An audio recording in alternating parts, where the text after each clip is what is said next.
So yeah, let's get into Kanye. Okay. Okay, so he was featured on the Mad Rapper album a lot, right? And you started managing him. You said that you met him through who again? DeAndre Freemaiden, a Howard University alum who was working and managing him at the time. And I guess Kanye wanted to meet me, so he arranged a meeting, and it went well. And then I ended up managing him before he got to Rockefeller. So when you're managing him, are you giving him points on like the beat production or just like Of course, I even gave him sounds. I gave him some of my sounds, and of course, I'm critiquing his work, and he's critiquing mine too. It's like he was a boy genius, so it's not like I'm telling him and everything I'm saying is right. No, it's just we in the room, we're teammates, so we sharing thoughts and sharing ideas. But he was new and young. He wasn't a producer yet, meaning he knew how to make beats, but to sit in the room and tell the artist what to do, how to do, and a singer and the tone you wanted, or the levels you want, or the key, and all that stuff, and telling musicians how to play this and play that. He wasn't there yet, so that was my job. yeah? Because on the song "Last Call" off of College Dropout, right? He says, "I was messing with a D Dot also." And then he talks about the ghost producing right then, and that was a period that you weren't very fond of because of the narrative that it was pushing. Yeah, the narrative was that I was just sitting with my dick in my hand and an umbrella in my drink and my feet up and just slapping my name on records. But the reality was that he wasn't even around when his records that I'm a part of were being made. He did the beats at home and he sent them to me. And then he said it on one of his tapes. And then I sent D Dot the beat. Next thing I do is he heard Stir Crazy. So that's not producing. If you just make the beat at home and you send it to somebody, that's not producing, that's making a beat. So the problem I had with ghost producing is a couple of things. One, the word ghost means you're not seen. So it's never a record that ever came out that he didn't get paid or his name wasn't on. It happened one time, and he ran with that one time as if it was my fault. It happened on the Lost Tapes project. For Nas? When Nas was working on it, one of those albums, I had did 4 songs for him. One of them got leaked. It was called High. And he was like, I want to get high, high, for some reason. The other 3 were Kanye West beats that me and Kanye did, and that I did with Nas, and they never came out. So, everybody went about their lives. Next thing you know, the Lost Tapes pops up out of nowhere, and the song is on there, but they never called me for credit information. They never called. This is years later. So they just put the song out and said produced by D-Dot. But it was called the Lost Tapes, and obviously they lost all the information, including credits, including phone numbers and emails, because it just popped out. So then he sees that and says, oh, D-Dot is stealing my beats, and I'll get the fuck out of here. I'm not known for stealing nobody's beats, and there's no such thing as ghost producing when you're getting your name and your credits. Ghost means you're not seen. That's what some producers did in the early 80s, where they took somebody's music and they put their name on it, and the person is still suing them to this day. Right.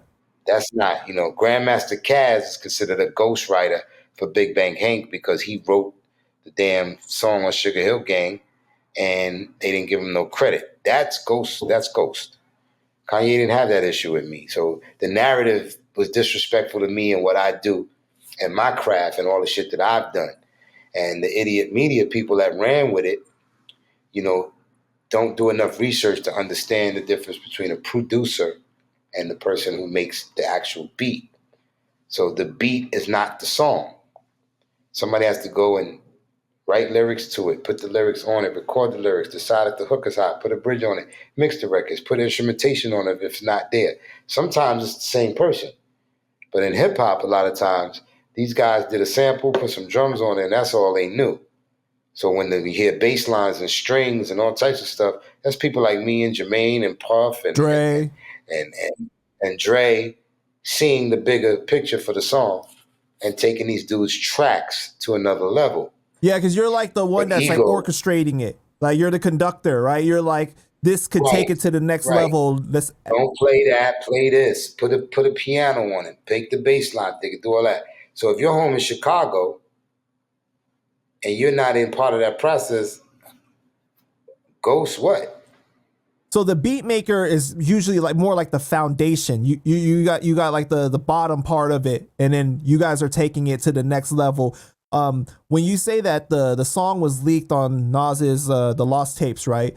Are you making calls to tell them that, hey, Kanye was a part of this too, or did Kanye try to get that? Or Of course I did, but again, this is the era where you can't just digitally change it and it comes down and you put the next one up the next day. There was no websites. There was no streaming. This is in stores on Best Buys and Virgin Record stores. So it's printed up already. Gotcha. Okay. So if the record company got to do it, they got to go and print up all new copies just to say, and Kanye West. They fucked it up. They're not doing that. That happens. You know how many times my name was butchered? It'd be 2 R's, a K, 3 L's, 2 T's. I can't say, hey, Universal, can you do me a favor and on one of my own albums on Bad Boy, on a record I produced on Black Rob's album, my name ain't even on the production list. As a writer, they left my name off, and I looked at the credits and missed it. So it's human error. It shit happens. Right. But you know what I'm saying? But there was no way to go back and make Sony and Columbia Records go print up 10 million more just to put and Kanye West on it.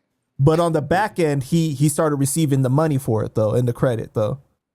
I would assume he did. I don't check his money, but he got his writer's credit and his money again. I never got a call saying, hey, Doc, can you pay us the money you got for the song? Okay.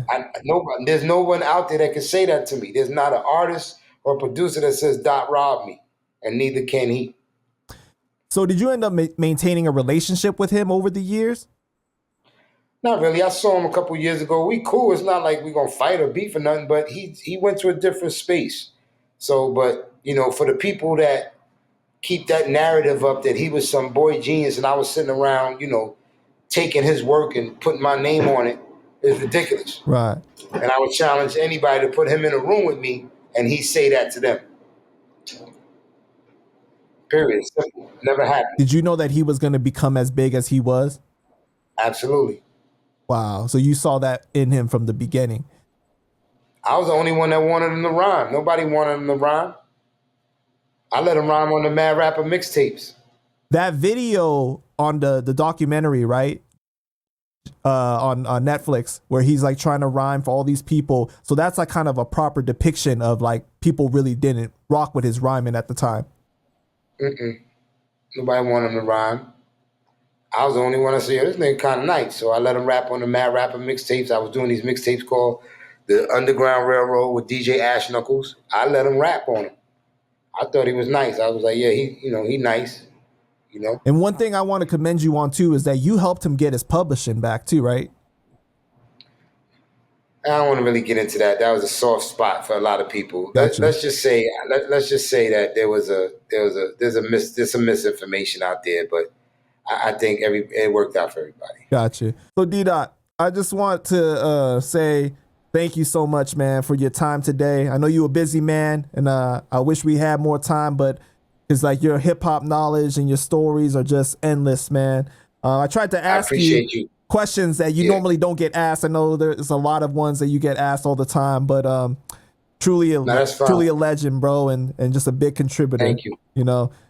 Thank you, family. Thank you. I really appreciate that, man. And, you know, I appreciate your time. And like I said, I'm a man of my word. It's just a timing thing. So I appreciate you. And we'll do another round. You know what I'm saying? Yeah, man. We'll definitely do another round. I just want to support this Black Rob album. Life Story 2 is out. You know, shout out to Riz and Jamal and Bishop, the engineer, and everybody that supported it, everybody that's down. I just want to shout them out. It was a labor of love. And it's out now. So, you know, when people see this interview, they can click on whatever streaming site they use. Go get Life Story 2 and sit back and enjoy it. It's a double album. Yo, you guys really need to check it out. It's just ridiculous. It's a great album, man. Yeah, I've been listening to it, especially that Step Up song, man. That Biggie sample is ridiculous. Thank you, family. Yeah, man. Thank you. I love you for that, man. Thank you. I appreciate you, man. Like, because I really appreciate you because you didn't have to do this. And my channel's really not that big, but you did it out of love, you know, and that's big on your part, man. I appreciate you, man. Keeping it funky is always good for me, bro. All right, D-Dot. Make this interview look good. I will, man. I will.